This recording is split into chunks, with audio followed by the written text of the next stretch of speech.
바울은 앞선 내용에서 이 유한한 우리의 육체의 장막이 무너지게 되면 하늘나라의 영원한 영광스러운 그 부활의 몸을 입게 된다. 또 천국이 있다라는 것을 선언했어요. 그래서 이 땅에서 살던지 이 장막을 벗어버리고 천국에 가든지 죽든지 하나님을 기쁘시게 하는데 힘써야 한다. 그렇게 권면했습니다. 또 이 일들이 가능하게 되는 것은 우리에게 확실한 보증으로 주신 성령님을 통해 가능하다. 이런 말씀을 했어요. 죽든지 살든지 이 주님이 항상 함께 하신다는 이 사실이 바울에게는 얼마나 감사한지요. 그리고 이 육체의 장막이 무너진 그 이후에 영원한 그 땅이 있다라는 것을 믿을 때, 또 심판이 있다라는 것을 확실히 알고 있을 때 그 사실이 얼마나 두려운지요. 바울에게 그런 거예요. 그래서 오늘 그 두려움 가운데 이렇게 고백하고 있죠. 11절입니다. 우리는 주의 두려우심을 알므로 사람들을 권면하거니와 우리가 하나님 앞에 알려졌으니 또 너희의 양심에도 알려지기를 바라노라. 이 사실이 너무 확실하고 두려움 가운데 있는 거예요. 그래서 이걸 전할 수밖에 없어요. 바울은 그리스도의 재림과 그분의 심판대가 반드시 있다라는 것을 알고 있는 거예요. 어떻게 해요? 16절 하반절 보세요. 비록 우리가 그리스도도 육신을 따라 알았으나 이제부터는 그같이 알지 아니하노라. 무슨 말이에요? 다메섹에 있는 그리스도인 잡아 죽이려고 공문서 가지고 가는 길에 예수님을 빛으로 만난 바울이에요. 그의 눈이 멀어버렸어요. 주의 음성을 들었어요. 그가 알고 있던 지식으로는 예수라는 작자는 자기의 어떤 당파를 만들어서 이단 교주 정도로 생각했어요. 그런데 그분을 빛으로 만나고 음성을 들었어요. 너무 압도적인 그 사실에 이 바울은 꼬꾸라질 수밖에 없었어요. 그분이 바로 이 땅에 오신 구약에서 예언된 메시아, 하나님의 아들, 그리고 그분이 바로 하나님 되심을 그는 깨닫고 보게 된 거예요. 예수님의 빛을 보고 그의 음성을 들었을 때 비록 육신의 눈은 멀어버렸어요. 그런데 영의 눈이 활짝 열린 거예요. 이 사실을 너무 확실히 알았어요. 또 주님과 교제하는 가운데 주님께서 재림에 오실 그날에 있을 일들을 상세하게 들었을 거예요. 이렇게 확실한 영적 비밀을 알고 있기 때문에 바울은 심판주로 오실 예수님에 대한 경외심 그리고 두려움이 있는 거예요. 그래서 그것을 전할 수밖에 없는 거예요. 아무리 고린도 교회 내에서 바울을 대적하는 자들이 바울은 진실되지가 못해. 저 인격이 문제가 있어. 이 편지를 보내는 거 보니까 뭔가 불손한 의도가 있어 라고 말할지라도 이 확실한 사실이 마음 가운데 있기 때문에 두려울 게 없어요. 양심에 거리낌이 없어요. 나는 이 사실을 알고 주의 뜻대로 행한다라는 확신이 있기 때문에 그에게는 당당함이 있는 거예요. 이 신실한 마음이 고린도 교회 교인들에게도 전달되기를 바라고 있어요. 12절 하반절 보세요. 외모로 자랑하는 자들에게 대답하게 하려 하는 것이라 그래요. 여기서 외모로 자랑하는 자들이 누구일까요? 바울을 대적하는 자들, 거짓 선지자들입니다. 뭔가 자꾸 이 사람들은 외적인 자랑으로 자기의 사역을 꾸며내요. 부풀려내요. 그러니까 사역을 통해서 그리스도가 드러나고 공동체가 화목하게 되기는커녕 자꾸 공동체가 와해되고 시기하고 질투합니다. 당파가 나뉩니다. 우리의 사역도 한번 볼 필요가 있어요. 이 사역을 통해서 자꾸 우리 공동체가 화목하게 하나가 되는가, 그리스도가 드러나는가, 이거를 볼 필요가 있어요. 오늘 바울은 오직 예수 그리스도의 복음의 능력으로 또 그분을 두려워하는 마음 가운데 신실하게 살아가는 경건함으로 이 직분을 감당하고 있다, 당당하게 말하고 있는 거예요. 양심에 거리낌이 없어요. 우리 13절 말씀을 세 번역으로 보실까요? 우리가 미쳤다고 하면 하나님께 미친 것이요, 정신이 온전하다고 하면 여러분을 두고 온전한 것입니다. 그래요. 복음을 향한 바울의 열심이 대적자들의 눈에 볼 때는 저 사람 미쳤네, 너무 예수쟁인데, 이렇게 볼 수도 있겠죠. 그런데 그 모든 일들은 하나님의 영광을 위해 그리고 성도의 유익을 위해서 일하고 있다라는 것입니다. 바울은 지금 하나님 앞에서 그리고 고린도 교인들 앞에서 자기의 당당함, 신실함을 드러내고 있어요. 전혀 부끄러울 것이 없습니다. 또 그 진실은 결국 하나님에 의해 공동체 가운데 드러나게 될 것을 확신하고 있는 거예요. 이 얼마나 위대하고 당당한 신앙의 고백이에요. 우리 자신을 한번 돌아보세요. 나는 과연 얼만큼 내가 속한 공동체에서, 교회뿐만이 아니라 내가 속한 공동체에서 하나님의 영광을 위해, 그 공동체의 유익을 위해 힘쓰고 있는가? 또 나의 모습을 통해 하나님의 영광이 드러나고 있는가? 오늘 주님이 주시는 지혜와 능력으로 이 일들을 꼭 해낼 수 있기를 간절히 축복드립니다. 그런데 이 모든 당당하고도 순결한 믿음을 고백할 수 있는 비결은 바울 자체가 우월해서가 아닙니다. 14절 보세요. 그리스도의 사랑이 우리를 강권하시는도다. 우리가 생각하건대 한 사람이 모든 사람을 대신하여 죽었은즉 모든 사람이 죽은 것이라. 아멘. 바울이 하나님과 성도들 앞에 당당할 수 있는 이유는 바로 그리스도의 사랑이 강권하시기 때문에 이 일들이 이루어지고 있다라는 것입니다. 때때로 사역 가운데 지치고 포기하고 싶을 때도 있겠죠. 날마다 이 속에서 꿈틀거리는 죄성이 우리를 사로잡으려 할 때도 있어요. 그때마다 그리스도의 십자가의 사랑이 강권해서 붙잡아 주시는 거예요. 강권한다라는 말 자체가 휘어잡다라는 말이잖아요. 그분의 사랑이 우리의 인생을, 사역을 휘어잡으시기 때문에 당당하게 신실하게 설 수 있는 것입니다. 이건 우리가 할 수 있는 게 아니에요. 내 믿음으로 나는 신실하다 라고 자부하는 순간 우리는 무너지게 되어 있어요. 주님, 저는 도저히 할 수 없어요. 제게 지혜 주세요. 힘 주세요. 오늘도 주의 그 강권하시는 사랑 안에 거할 수 있게 해주세요. 이 기도가 우리에게 필요한 거예요. 그럴 때 우리의 사역은 하나님의 뜻 안에서 진행되는 거죠. 오늘 바울은 이 사역의 힘이 되시고 근원 되시는 분이 바로 예수 그리스도다라는 사실을 본문 여러 곳에서 다양한 표현을 바꿔가면서 사용하고 있어요. 오늘 본문의 키워드라고 한다면 당연히 그리스도입니다. 본문에서 이 그리스도이신 예수님을 그리스도라고도 하기도 하고 한 사람이라고 표현하기도 하고 다시 살아나신 이 혹은 그 안에서, 주 안에서 이런 표현들이 되어 있어요.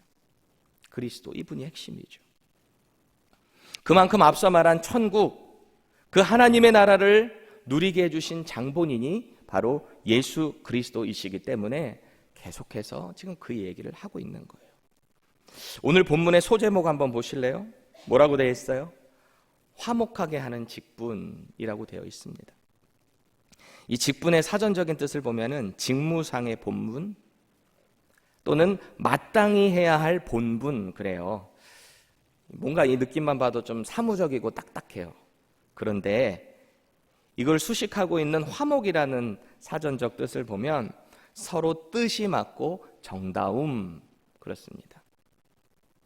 그래서 이 화목과 직분이 만나게 되니까 하나님과 인간의 관계, 또 인간과 인간의 관계에서 서로 뜻이 맞고 정다워지는 것, 저는 이게 바로 천국의 그림이 아닐까 싶어요. 우리 교회 공동체 안에서, 목장에서, 혹은 우리가 속한 사회 공동체 안에서 서로 뜻이 맞고 정다운 가운데 하나님의 영광이 뜻이 드러난다면 그곳이 바로 천국이죠.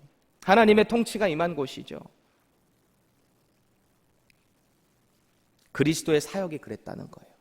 예수님이 이 땅에서 하신 사역이 그 천국을 이뤄내신 거예요.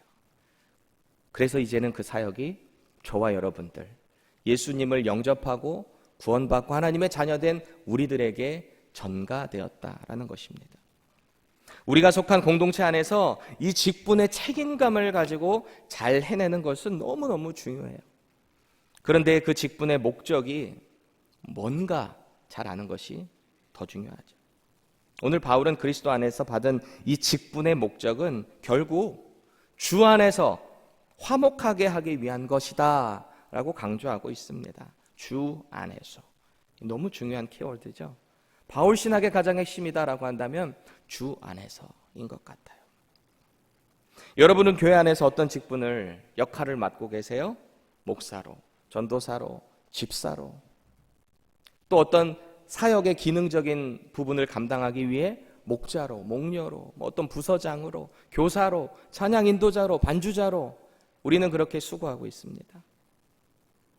그런데 중요한 것은 우리가 이 일을 감당하는 그 목적이 무엇인가, 그것을 진단해 볼 필요가 있는 거죠.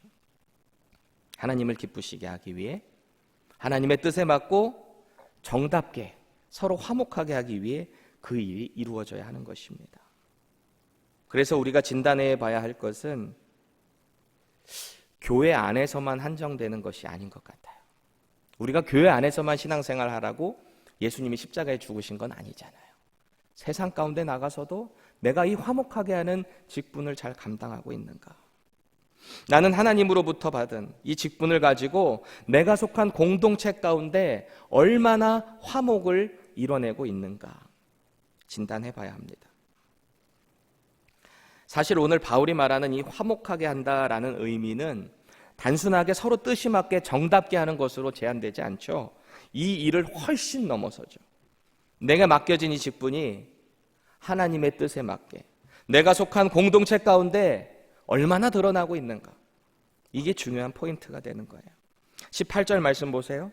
모든 것이 하나님께로서 났으며 그가 그리스도로 말미암아 우리를 자기와 화목하게 하시고 또 우리에게 화목하게 하는 직분을 주셨으니. 그래요. 여기서 화목하다라고 번역된 헬라 단어가 카탈라소라고 하는 단어인데 원래 1차적인 뜻이 바꾸다, exchange, 교환하다라는 뜻을 가지고 있어요. 이 화목하게 하다가 뭔가에게 서로 안 맞아서 상이점이 있을 때 우리는 어떤 교환을 통해서 그 일을 절충해 나갈 수 있게 됩니다. 어떤 사람이 서로 오해가 됐어요. 너무너무 마음에 안 들어요. 그래서 심하게 다퉜습니다. 도저히 양보할 수 없어서 화해할 수 없는 상황이 있다라고 생각해 보세요. 이들이 화해할 수 있는 방법이 뭘까요? 서로 간에 절충안을 찾아내야 되잖아요. 뭐가 마음에 안 드는 건지, 내가 어떻게 바뀌면 저 사람이 바뀔 수 있는지 절충안을 찾아내야 되죠. 그런데 이 절충안이라는 게 내 걸 계속 고집하면 이루어질 수가 없어요. 화목하게 될 수가 없어요. 내 시간, 물질, 정성, 어떤 그런 절충안을 마련해내서 교환하는 거예요. 화목과. 그래서 하나님께서 인간과 우리 사이에 화해를 이뤄내시기 위해 엄청난 교환을 성사시키신 거잖아요. 21절입니다.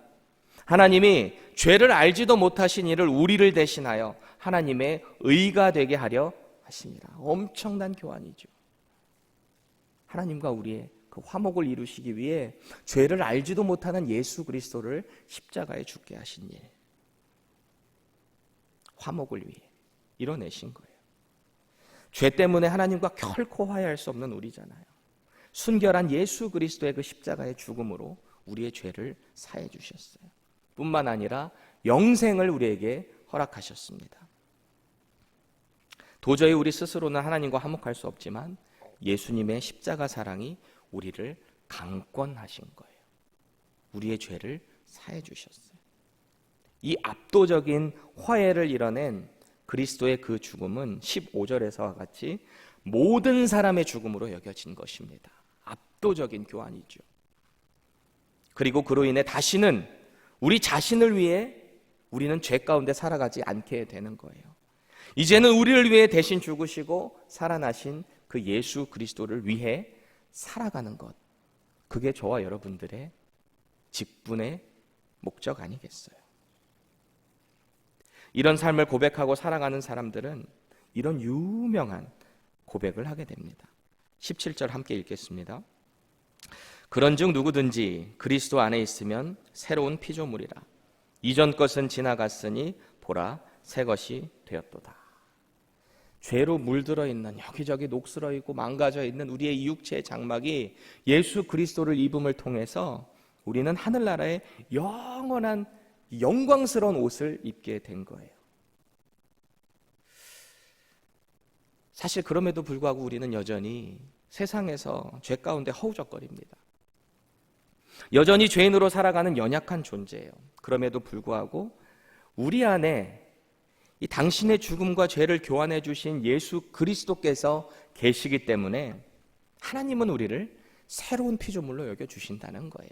우리가 의로워서가 아니라 우리 안에 계신 예수 그리스도를 하나님께서 보시고 우리를 새로운 피조물 삼아주셨다. 이게 얼마나 영광스럽고 말할 수 없는 은혜예요. 우리가 예수님 안에 있을 때 새로운 피조물이 된다, 이 말을 바꿔 말하면 창조주이신 하나님께서 예수 그리스도 안에 있는 우리를 새롭게 창조하신다라는 것입니다. 주 안에서 업그레이드 된 사람들이 된 거예요. 옆 사람 보면서 한 말씀 해보세요. 오, 업그레이드 됐는데. 안 하실 줄 알았어요. 새벽이니까 안 하시겠지.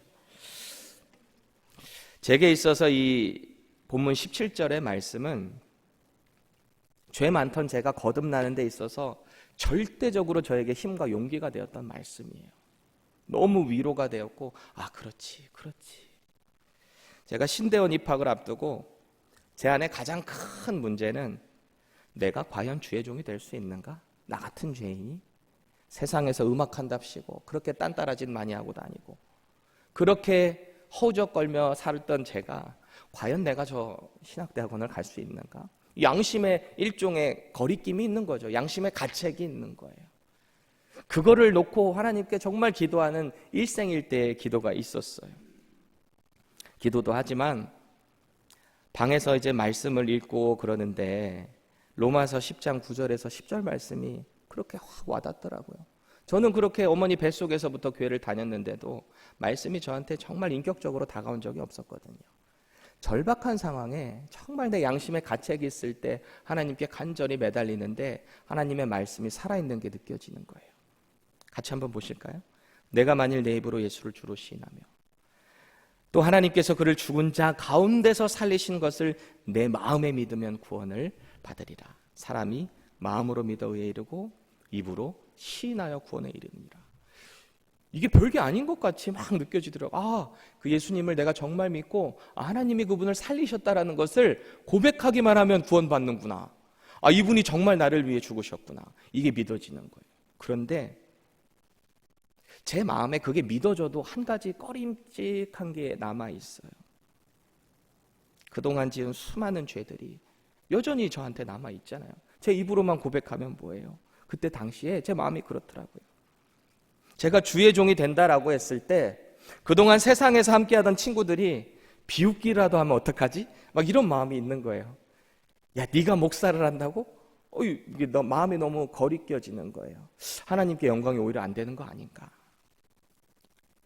말씀을 계속 읽어나가는데 로마서가 끝나고 고린도 전서가 끝나고 고린도 후서 오늘 말씀이 탁 들어오는데 제 마음에 이게 아멘으로 화답이 되더라고요.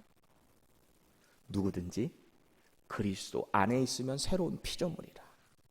이전 것은 다 지나갔으니 보라 새 것이 되었도다. 아멘. 제가 그 자리에서 아멘하고 얼마나 울면서 감사했는지 모르겠어요. 우리가 새로운 피조물이 된다는 것은 오직 그리스도를 구세주로 영접하고 그분 안에 거하게 될 때 우리는 거듭날 수 있게 되는 것입니다. 우리가 의로워서가 아니라 우리 안에 살아계신 의로우신 예수 그리스도를 보고 우리는 의인이 되는 것입니다.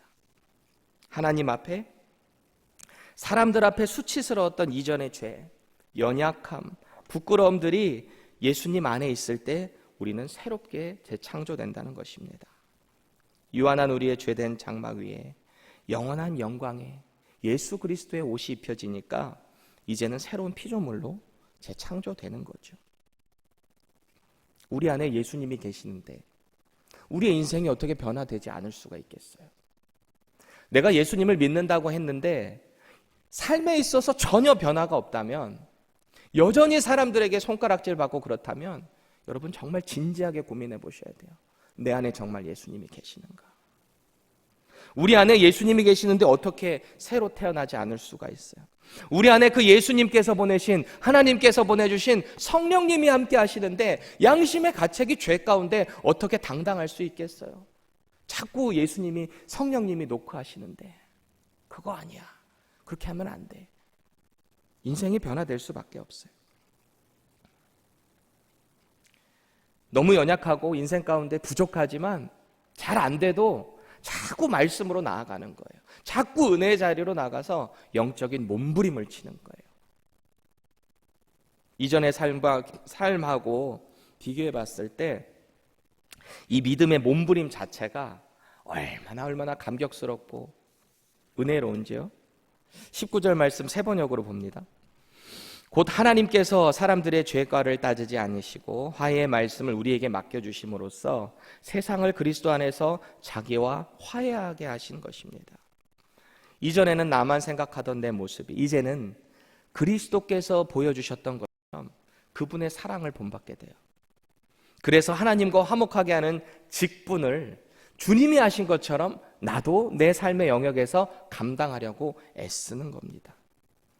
그렇게 변한 자신을 보면서 자기도 깜짝깜짝 놀라요. 오, 내가 이렇게 변했네?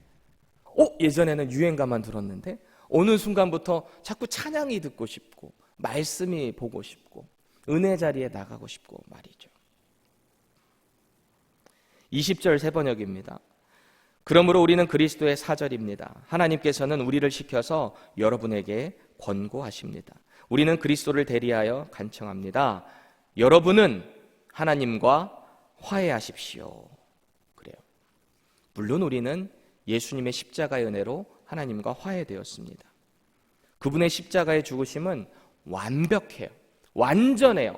더 이상 그것을 위한 화해의 제물이 필요하지 않아요.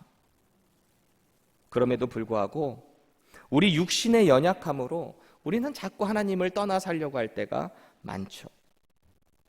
여러분, 화목이라는 것의 핵심은 결국 관계입니다. 그렇죠? 화목하려면 누군가의 대상이 있어야 되잖아요. 관계가 필요해요. 우리가 연약할 때마다 죄 가운데 자꾸 넘어질 때마다 회개와 간구를 통해서 하나님께 나가는 거예요. 그래서 하나님과의 관계를 자꾸 회복해 나가는 거예요. 이것이 필요해요. 여전히 부족하지만 우리 안에 살아계신 예수님과 성령님을 의지함으로 육신의 장막을 벗어버리는 그 순간까지 하나님의 기쁨이 되기 위해 몸부림쳐야 하는 거예요. 날마다 이 화목을 이뤄가야 하는 거예요. 이걸 또 다른 표현으로 하자면 하나님과 동행하는 것입니다. Walking with God이에요. 하나님과 날마다 함께 걸어가는 거예요. 전에는 외롭게 혼자 살아가던 인생에 예수님과 성령님이 함께 하심으로 하나님과 마치 의논하면서 걸어가는 듯한 인생, 멋지지 않아요? 그래서 다윗이 이런 유명한 고백을 합니다. 시편 27편 4절 말씀 세 번역으로 함께 보실까요? 주님, 나에게 단 하나의 소원이 있습니다. 나는 오직 그 하나만 구하겠습니다. 그것은 한평생 주님의 집에 살면서 주님의 자비로우신 모습을 보는 것과 성전에서 주님과 의논하면서 살아가는 것입니다. 이 하나님과 의논하면서 살아갈 수 있는 인생, 예수님과 성령님을 통해 우리에게 허락하신 거예요. 이 고백이 저와 여러분들의 정말 간절한 고백이 될 수 있기를 소원합니다. 그런데요, 너무 뼈아픈 현실은 이 동행 역시 우리 스스로는 결코 이뤄낼 수 없어요. 은혜 받아서 이제는 말씀대로 살아야지, 정말 하나님의 뜻대로 살아야지 의지적으로 노력하고 안간힘을 써보지만 언제나 부딪히는 결론은 뭔가요? 저는요, 제가 의지적으로 막 노력할 때마다 나오는 결론은 나는 안 되는구나, 나는 죄인이구나. 저는 항상 이 고백이 나와요. 저만 그래요? 우리는 연약해요. 우리가 할 수가 없어요. 그래서 매일 우리의 삶에서 죄가 꿈틀거릴 때마다 나의 죄를 위해서 십자가에서 대신 죽으신 그 예수님께로 나아가야 하는 것입니다. 나의 연약한 모습, 죄악을 가지고 하나님 앞에 예수 그리스도의 이름으로 솔직하게 나아가는 거예요. 하나님, 저는 알 수 없어요.